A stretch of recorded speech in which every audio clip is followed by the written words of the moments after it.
যুক্তরাষ্ট্রের এখন একটাই কথা যে ইরান এত শক্তি পাচ্ছে কোথায়, ইরান এত শক্তিশালী হবে এটা তো আগে বুঝতে পারি নাই।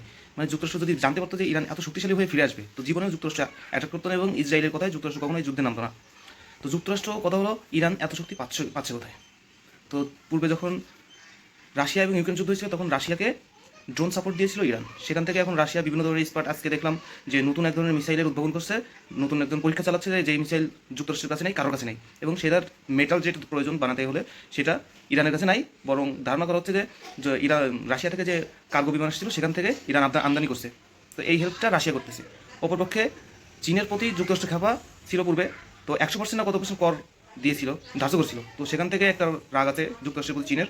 তো সেই রাগ প্লাস পুরাতন বন্ধুত্ব ইরানের প্রতি, সেখান থেকে চীন পূর্ণদমে সাপোর্ট করতেছে ইরানকে, এবং সামরিক সহায়তা, রাডার সহায়তা, প্রযুক্তি সহায়তা, সব ধরনের সহায়তা প্রদান করতেছে, যে জন্য ইরান পুরোদমে শক্তিশালী হয়ে ফিরে আসছে, এবং ইরানকে দমানোটা খুবই টাফ হয়ে যাচ্ছে।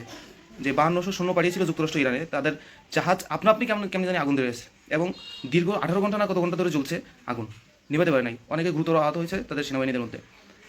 এদিকে শুনতেছি নতুন করে জাহাজ আসতেছে যুক্তরাষ্ট্রের, তো কোনো জাহাজে কাজ হবে না, কারণ যুক্তরাষ্ট্র ইরান এখন আর হাতে আঙ্গুল দিয়ে চুষবে না।